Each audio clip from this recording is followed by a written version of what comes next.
I'm Cindy Bertram. Thanks for joining me today on Good Ship Happens. And yes, a lot of really exciting things going on in the cruise industry, as always, of course.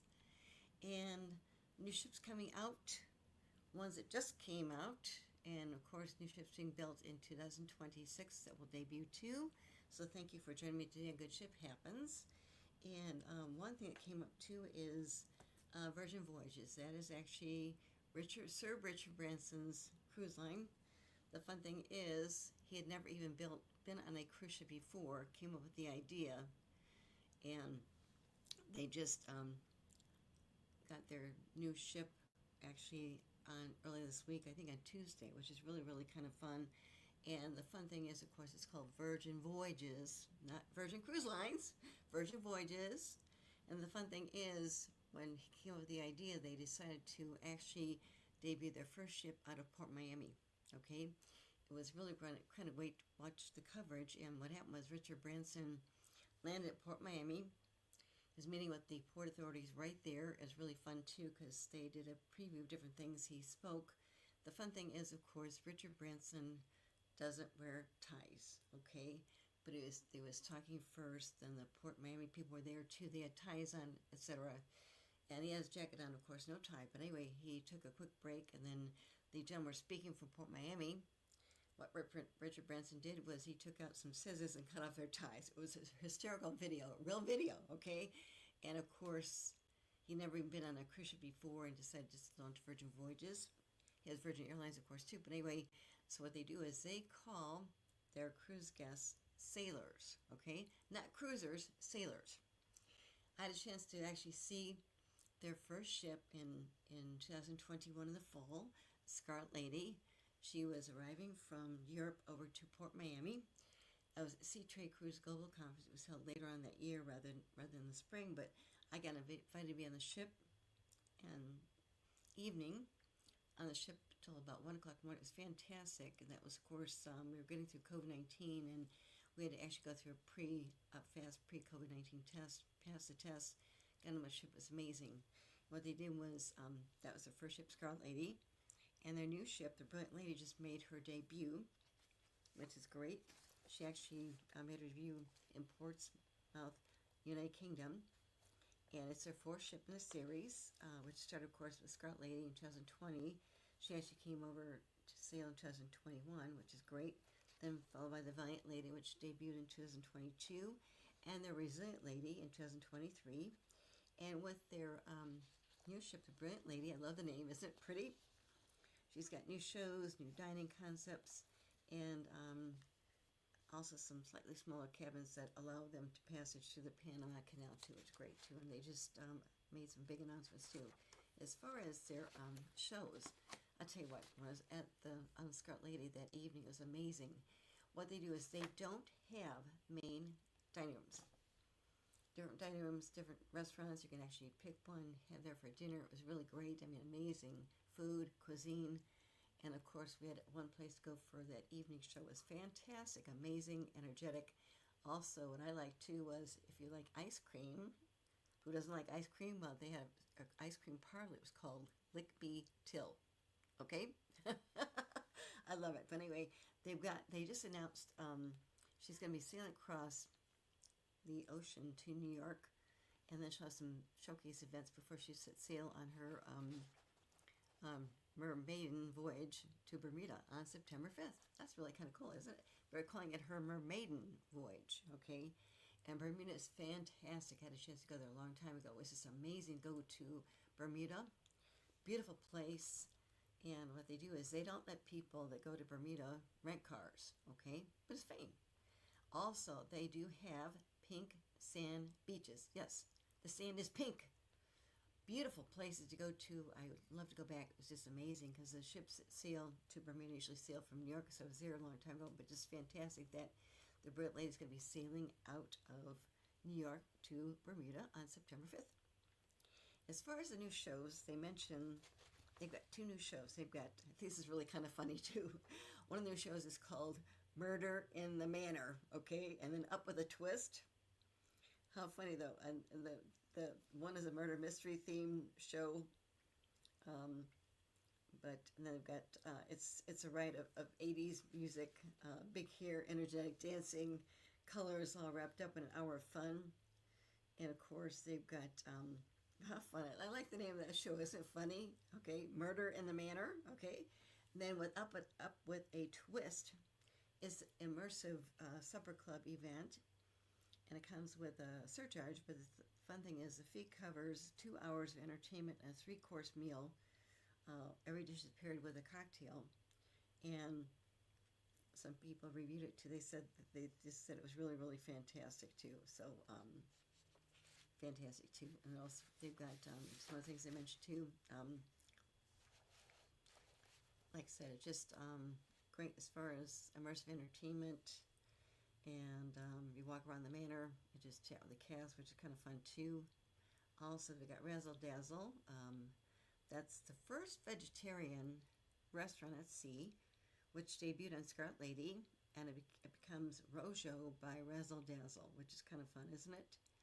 And it looks like it's got a great mix of tapas dishes, and including meat featured on new menu. They've got dishes such as their grilled ribeye, baby back pork ribs, and paella, along with drinks such as sangria, selected cocktails. And once again, for Virgin Voyages, they mentioned there was really a demand for something new. So that's why they came with this decision to change up some of the special restaurants. And the Rojo by Razzle Dazzle really looks kind of fun, doesn't it? And they've got, like I said, the Brent Lady's going to be offering different itineraries, of course, including, of course, her Santa Marita Bell. So she's going to be offering a transit on the Panama Canal, also Caribbean, California, and Baja California itineraries too. And they mentioned that, like I said, the thing is, because they're going to be going the Panama Canal, they have to tweak some things. What they're doing too is they mentioned that about 80 of the sea terrace or balcony cabins on deck 8 will have their balcony shrunk, have partially obstructed view, and have smaller than the standard sea terrace cabins. Also, they will have 2 hammocks rather than just 1 hammock too. Also, they got their athletic club in the aft of the ship is better sidelines for Alaska sailings, and their athletic club is the aft part of deck 15. The aft is the back of the ship. Has 2 major changes. What they're doing is they've got their comfy day chairs were actually sea facing, and it really encircles the back of the ship too. So and they've got there's now glass too, which is great too. So guests can really look out and at the passing landscapes too, which is really pretty too. They've also been changing the bar menu, offer more hot drinks, of course, to keep passengers warm while they whale watch when the Brent Lady moves to Alaska for the summer 2026 sailing. Also, their roundabout's been opened up, and what they've done too is it's their version of their cruise ship atrium. It's called their roundabout. What they're doing is they've reconfigured it too. Also, they have a tattoo parlor called Squid Ink, and it's occupies the space in the shops. Okay, and then they've got their draw house, which is a bar area across the roundabout. It's been now completely open with lots of window-facing seating, and finally they got their vinyl store, which has been moved in the space. It's going to be an area for live music too. So it's really kind of fun too when you think about it too. And as mentioned, what the Brent Lady, she will be sailing from North America on September 5th, and then she's going to be being offered some cruises from New York to Bermuda, and then later on she will be offering cruises across the California coast and Alaska in 2026. So keep it in mind too. So that's the new ship that Virgin Voyages has, the Brent Lady. She just made her debut, and right now she's sailing, I think, across the Atlantic Ocean too. So that's kind of fun. That's their 4th ship. Something else that's kind of fun too is I've talked about river cruises before, and the river cruise industry has been growing like crazy in a very, very positive way. What they're doing too is, I mean, you've got fantastic river cruise lines out there. And like I said, it just is a great way to visit Europe rather than taking hop hotels, whatever.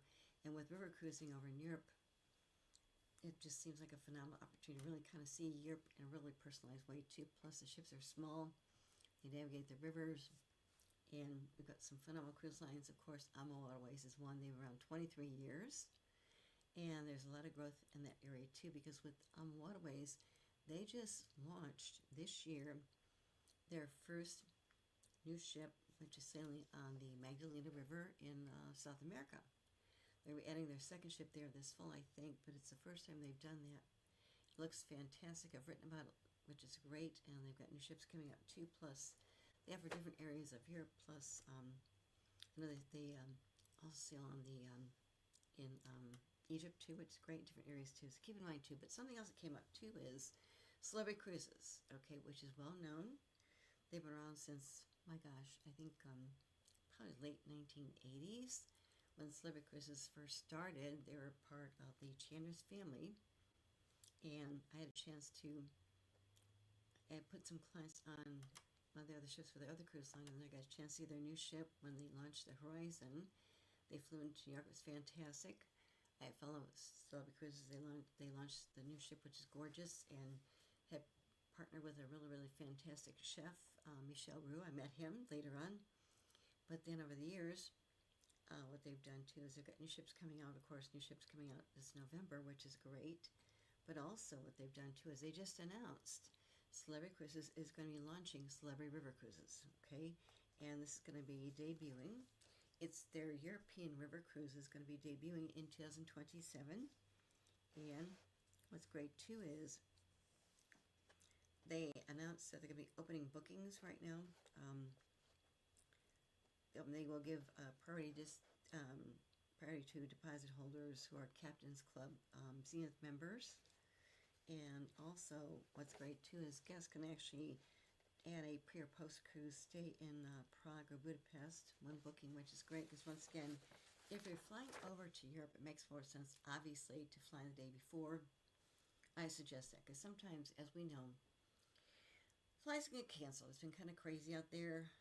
Dealing with canceled flights or ones that get delayed, whatever, and you get stuck. So definitely, you don't want to sit there and miss the ship, okay? When I worked as a travel advisor myself, I would really convince people maybe try flying the day before, get there, get a pre-night hotel first, just get in the day before so you don't actually have to scramble to get to the ship if your flight gets delayed or miss a ship too.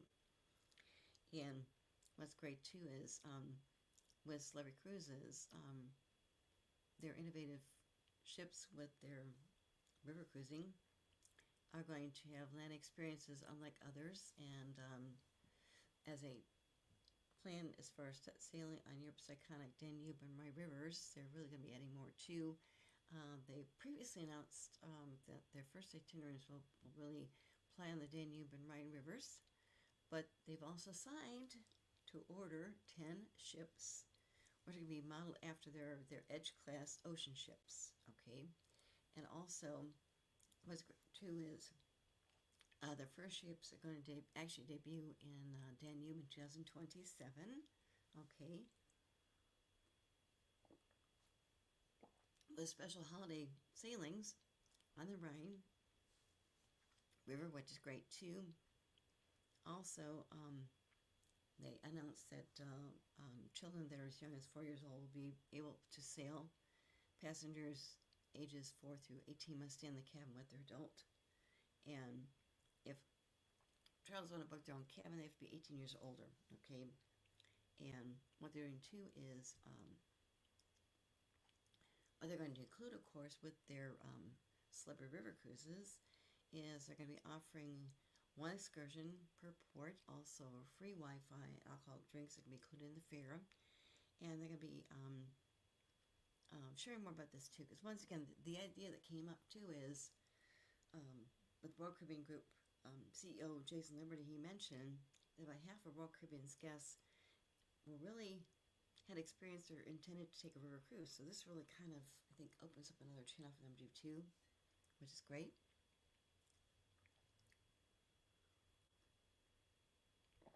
But as mentioned, with the river cruises, they're smaller ships, intimate areas they can get into, which is great. Because once again, when it comes to regular cruise lines, they do offer European cruises, usually more in the summertime, not as much in the wintertime. But the problem is, with regular ocean cruise line ships, sometimes the cities are too small for the ships to dock there. So we're seeing a really, really great growth as far as river cruising. So definitely keep this in mind because it's going to be new Celebrity Cruises, Celebrity River Cruises. I don't know if I have a new title or not, but keep it in mind too because that's going to be coming up in 2027. I'll share more updates because that really sounds phenomenal, doesn't it? It's just a great way to really experience Europe. I've not been there myself too, but definitely want to do that sometime too because once again, I've got business friends who work for river cruise lines, and it looks like so phenomenal as far as what they offer on board the ship, also the free shore excursions, and the areas that they go to are smaller areas that can really, really imbibe with the atmosphere and the cities. Another one, of course, is Osmar Cruises. They've been around for a while, and they've got 4 ships. They're doing some things to really do more updates because they're really not well known, and yet they've been around for a long time. So definitely keep that in mind too, because once again, I'm not against ocean ships. They're really fun. I like the ocean. It relaxes me, but just it's kind of exciting what they're doing too as far as offering some great options too. And something else I want to share too is, we've had some issues with hurricanes, okay? Erin. Hurricane Erin has just come through, ERIN, Hurricane Erin. And what they've done too is they have been very, very careful. When a hurricane comes through, cruise lines know in advance, okay? And right now, it really didn't hit. It hit some areas, I think, first, probably San Juan, those areas, but it's been going through the coast, and it's been turning through the Atlantic Ocean. But what's been doing is it's been kind of close to the eastern coast of the U.S. and also the island of Bermuda. So what cruise lines have done too, they take steps to avoid the Category 4 storms path too. Also, like I said, Erin's strongest hurricane force winds haven't directly impacted any land yet, which is great, but this time it's not expected to make a landfall in Bermuda, which is great too, or the eastern U.S. coastline, but once again too is it's still very, very large and dangerous storm. So what they've done is, according to the National Weather Service, heavy rains, also strong gusts are expected to really reach both Bermuda and also the U.S. East Coast. And what cruise lines do, they're very, very proactive. What they do too is cruise lines know in advance about hurricanes. Okay, they track them, and what they'll do is they will adjust their cruise lines' itineraries. I've had that myself too, but the thing is, they will sail outside of that hurricane area to avoid it. Okay, and once again, they change their itineraries to be safe. Some recent things that came up too, including Norwegian Cruise Line, Continental Cruise Line, Royal Caribbean, and also MSC Cruises. They adjusted their itineraries in the recent days too. For instance, the Norwegian Jewel, August 15th sailing, which is supposed to be a 7-day round-trip sailing from Boston with a 2-night stay in Bermuda, is now scheduled to depart a day earlier from the Royal Naval Dockyard in Bermuda, and they're changing their train limit too. Also, the Norwegian Aqua's August 18th sailing was canceled. They canceled their call to Bermuda. Now what they're doing is they're doing a new call to the Canadian port of St. John, New Brunswick on August 20th. Okay. Something else too is, like I said, they're very concerned about the safety, of course, of their guests, the crew, and also communities too. So they're very careful. They stay out. The good thing is with the ship, they can navigate outside of the hurricane areas coming close too. So they're very, very safe too. And Carnival Cruise Lines, their Carnival Sunshine, also canceled their calls to Bermuda. They're scheduled for August 20th and 21st. And what they did was, the ship is now en route to Celebration Key and Nassau in the Bahamas before sailing back to Norfolk on August 23rd. Also, Royal Caribbean did actually change some of their itineraries too.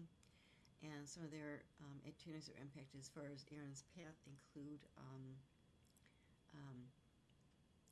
I know they're doing Liberty Seas, and they're basically doing a 5-night cruise to Bermuda, but now they're going to be traveling to Halifax, Nova Scotia, including an overnight call in a Canadian port too.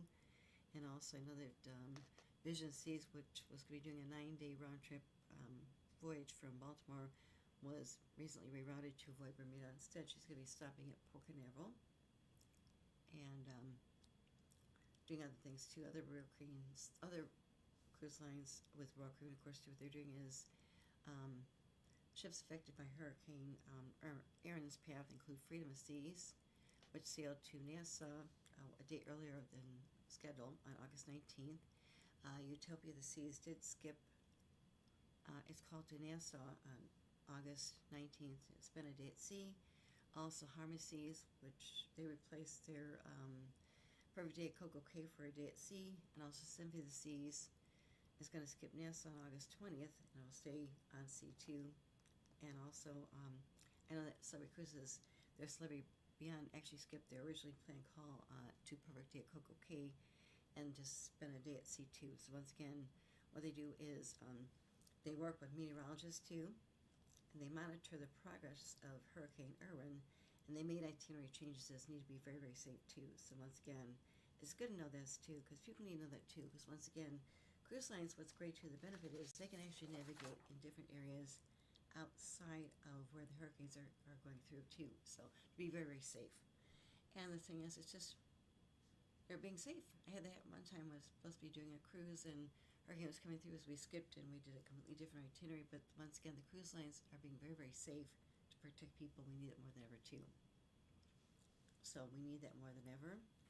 And mention a bit more about new ships, of course, including the Brilliant Lady. But once again, too, is like I said,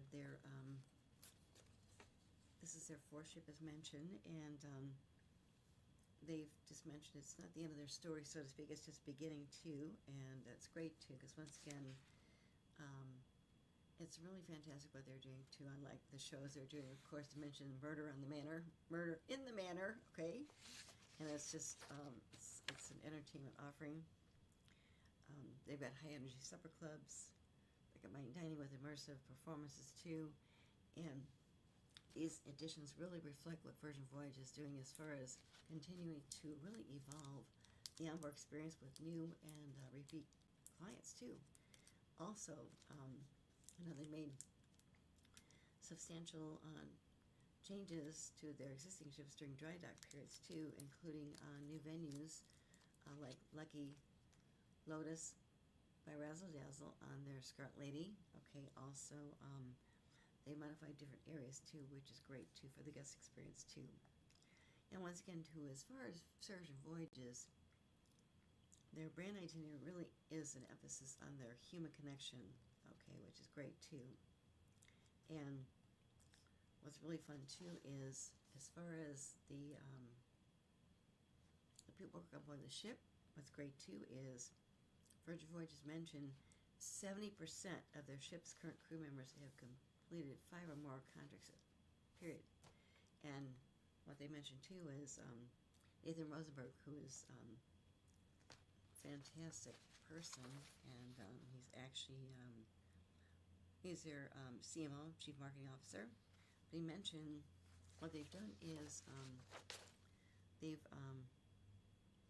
just mentioned, he said in a presentation, he said, we don't rely on water slides or big gimmicks. He said, we rely on that human connection because the most valuable experience are always about us together, which is great too. And as mentioned too, what they've done is they've kind of simplified their sales approach with a tagline, a casually luxurious, kid-free cruise experience where everyone is treated like a rock star. So who wouldn't want to be treated like a rock star, right? How fun too. But they just kind of mentioned, I love this too, it's not just kids can't sail, but they change it to a casually luxurious, kid-free cruise experience where everyone is treated like a rock star, which is great too. And as mentioned, as far as the guest age, kind of fun too, it's really, 46, 47 years old on major itineraries. They have an average age of maybe 55 years and older, which is great too. Once again, keep in mind too, because once again, having a chance to experience the Scarlet Lady, when she first was delayed debut in 2020 because of COVID-19, what happened too is then they brought the ship over to Port Miami. I was at Sea Trade Cruise Global Conference in the fall, and prior to that, well, the PR people who knew me from before said, Cindy, we're having some populations people on board the ship, which I come was great because it was a great experience to really, I think, look at this too in a different way too. It just was a beautiful ship, and I liked the different dining venues. Not that the big dining rooms are bad, but once it was really kind of very immersive, different kinds of cuisine. It was great too. So keep in mind too, because Virgin Voyages does some fantastic things.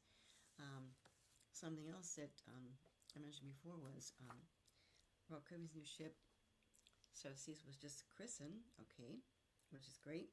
And their new ship was just christened officially on August 20th.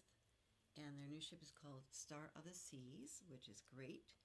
And what they've done is they did a preview cruise for some different people too. They're doing wonderful things on board the ship. It looks beautiful. And with Star of the Seas, it also has a chief dog officer. Okay, her name is Sailor. She's a golden retriever. Was trained, which is great, and it was so fun to see Michael Bailey with her when she's being introduced to different people. Even their headquarters was really fun too. And then of course, Sailor got a chance to actually meet the other chief dog officer, Rover, who's an icon of the seas. And a bit more about on board Star of the Seas, because like I said, she was just christened this week. What they did was they did have to they actually at last minute just like knew their godmother. Originally, Diana was supposed to be the godmother, but they did was she decided about last minute, don't know why, but the thing is, they actually selected astronaut Kelly Giraldi. She was actually the godmother, Star of the Seas godmother. And this took place, of course, on August 20th, which is great. And once again, they decided to select her last minute. And it was really great, too, because once again, with Star of the Seas, she's now sailing out of Port Canaveral. And so, like I said, they decided to select commercial astronaut, tech professional, and influencer Kelly Giraldi to be the godmother of our new ship. Okay, and it was really great too, because Michael Bailey said, "Why don't we find someone who's been to space?" He said he's the president of Royal Caribbean, and we can really embody what Royal Caribbean is doing in terms of adventure and excitement. So, Giraldi is the 90th woman in space. Also served as a payload specialist in a Virgin Galactic mission in 2023. Also, she's scheduled to actually lead an all-female suborbital spaceflight for Virgin Galactic next year. And company called her an aerospace and technology professional, payload specialist, and popular science communicator. She's got a large following on social media, including 1.4 million followers on Instagram and nearly 1 million on TikTok. So anyway, even though they had when they had originally picked Diana Ross as a godmother back in June, then something came up last minute where they said she wasn't able to fulfill the role. But like I said, once again too, is even though they had to select another godmother, it didn't cancel their ship christening, which took place on August 20th too, which is great too. And it's kind of funny, but that before announcing, they're going to have, of course,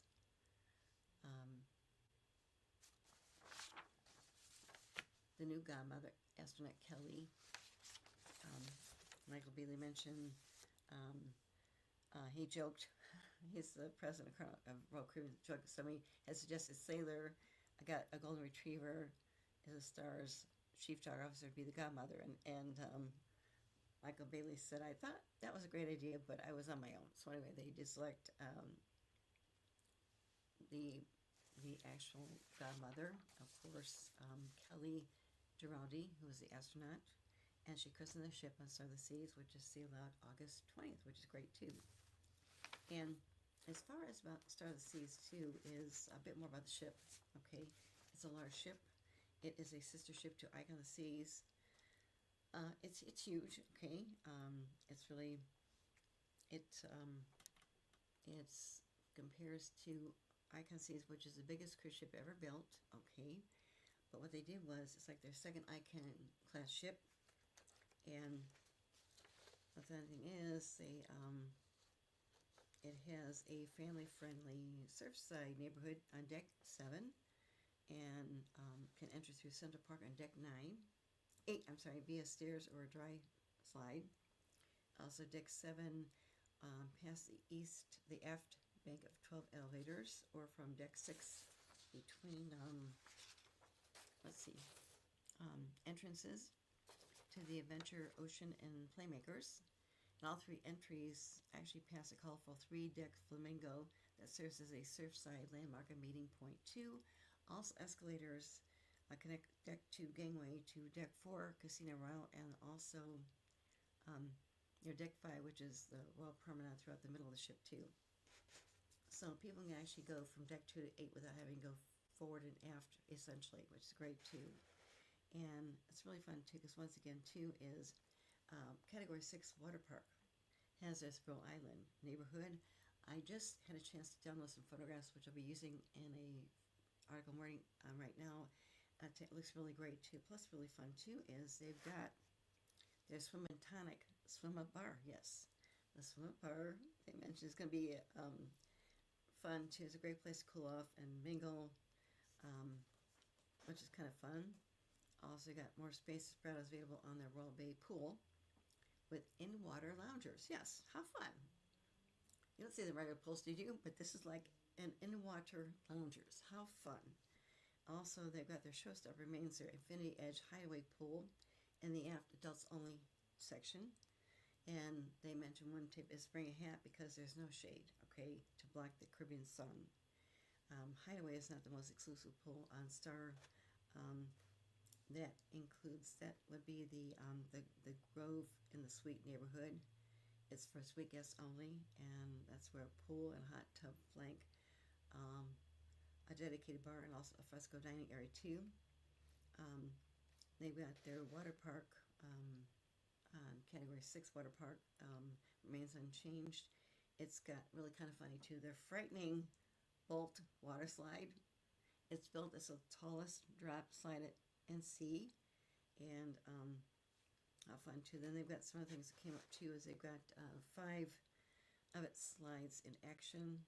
Star has a new thrill. It's called Crown's Edge. Okay.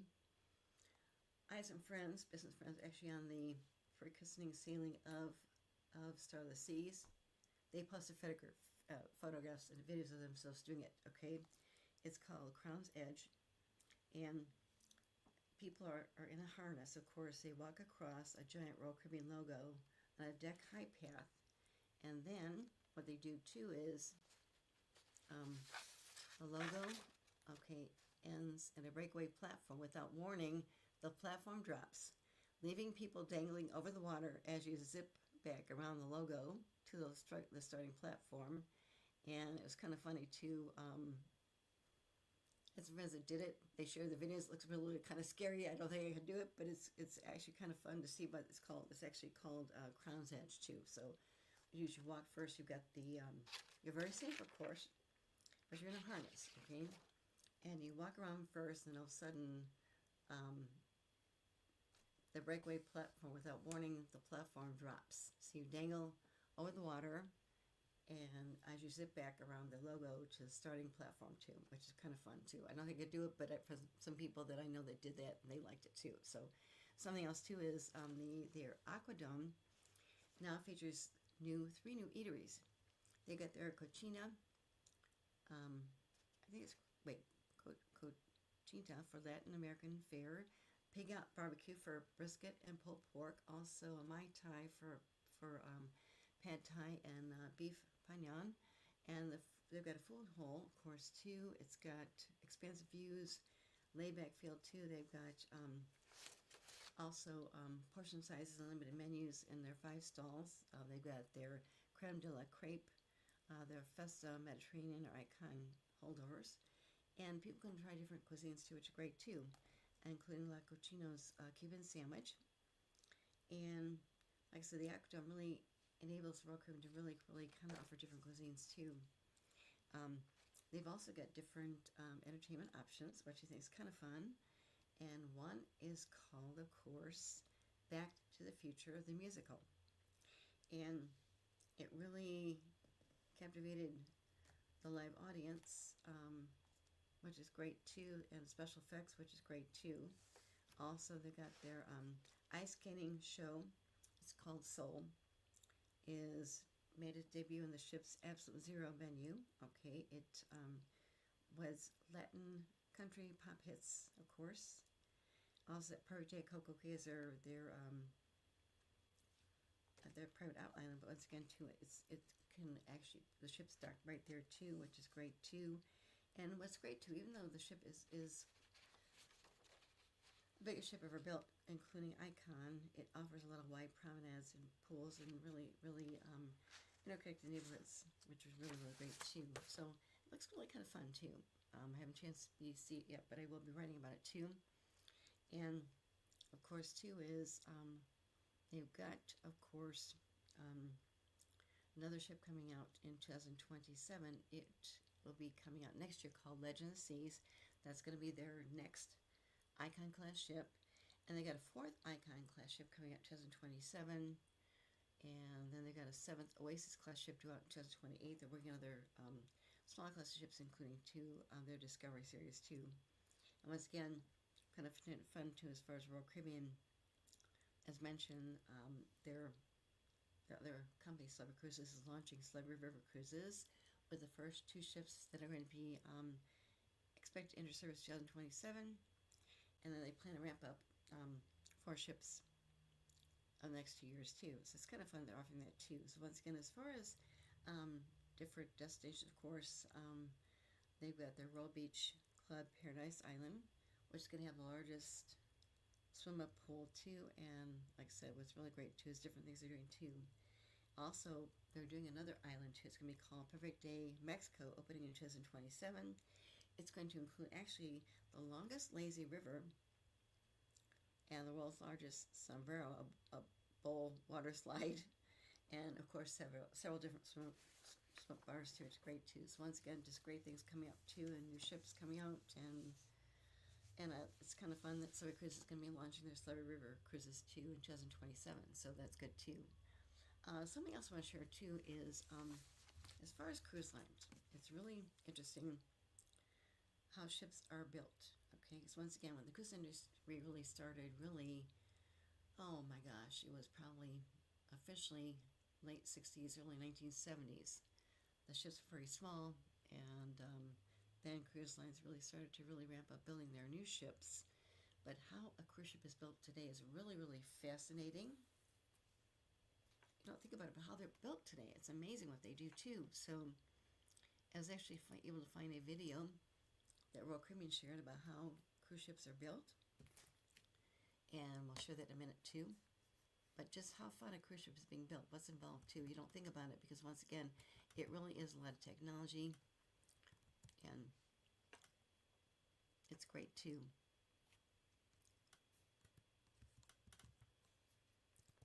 How they're built. I mean, it's amazing what they do too.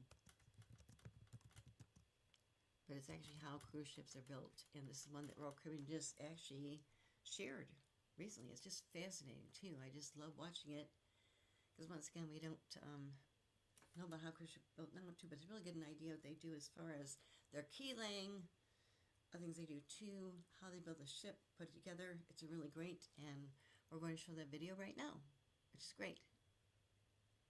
This is Royal Caribbean's Utopia of the Seas. Almost as long as the Empire State Building is tall, she boasts nearly 3,000 staterooms, over 40 ways to dine and drink, a theater, and ice skating rink. But how does a ship get here from here? How is a cruise ship built?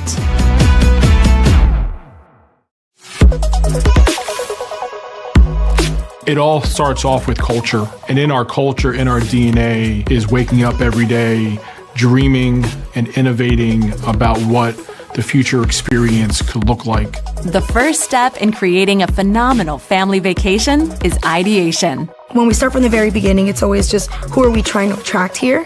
What do they want? What are their needs? And how can we exceed those expectations? Let's think of something new. Let's think of how can we think out of the box? How can we do something that has never been done before on the seas? $1.5 million working hours at the design work.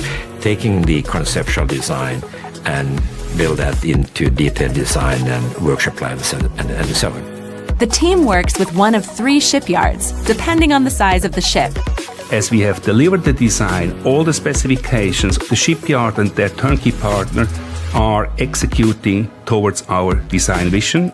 The shipyard places material orders for the upcoming construction, while preparing the yard for the task. During the construction of a cruise ship, we start with the steel cutting ceremony. We cut the very first piece of steel. So it's a kind of a symbolic moment. And at this point, when we cut the steel, is the very beginnings of the construction. A ceremonial silhouette of the new ship is cut from the same steel that makes up the hull. The steel is transported and used to construct blocks. The ships are built via small components. Those components are joined together in what's known as blocks. The blocks are attached while the ship is in a dry dock. It's actually not over the water at all. The first one that we put in there is the keel for the keel laying ceremony. It symbolizes the starting point of assembling the ship in the dry dock, and it is a celebration for a big milestone. We're very excited to be here, honored to be here on this very important day as we lay the keel. Lucky coins are a hugely important part of the tradition, what we are doing. You put the coins under the keel. It symbolizes the enormous team effort. With keel in place, what happens next?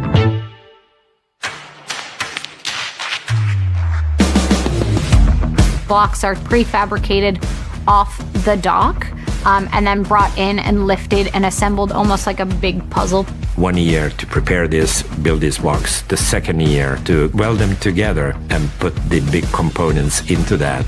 The engines, the propellers. So all the technical, all the cables, all the trunks, all the AC ducting are in there. With all blocks connected, the exterior shell of the ship is complete. But what about the interior? The cabins get prefabricated close by to the shipyard, roughly 12 months for all the cabins. Fabrication is fully industrialized, and they are all built and get lifted onto the ship. While rooms are being built and installed, work is done on the public venues as well. The exterior shell is cleaned and painted, which prepares the ship for her next major milestone, float out.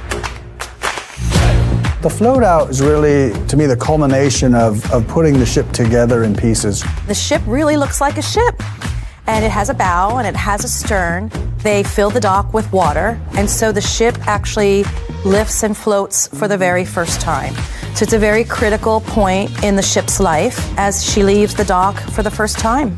Once the ship is floating, construction work continues until the next major milestone, sea trials. The sea trial is to test the ship, see if they can meet all of the performance criteria. Things like speed, how do the engines perform at a higher RPM, things that you simply can't do at the dock. We have contractual requirements for the design of the ship, and the sea trial is both to ensure everything works, but then to also see if we meet all the criteria. Back at the shipyard, venues start to come to life as construction nears completion. Next up, delivery. Delivery is a big special moment for us because we become really true owners of the vessel at that point. We get the keys, we sign the check. Very, very excited today to take delivery. It's an important milestone. It also represents the official handover to the Royal Caribbean Group. There's still work to go do. Work that we've wanted to change and iterate on over time, and we typically take that on pre-arrival as part of what we call owner's work, and so that owner's work will happen for just a couple of weeks.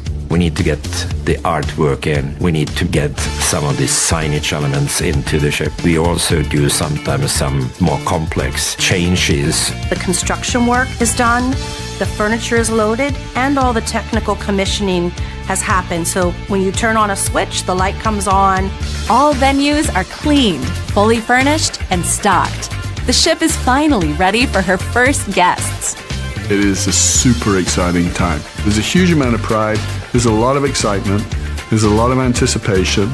The part that gets me the most excited is being on board to watch the faces of the guests when they arrive. Just the most fulfilling part to watch their jaws drop. After an incredible construction process, the ship is ready to deliver the vacation of a lifetime.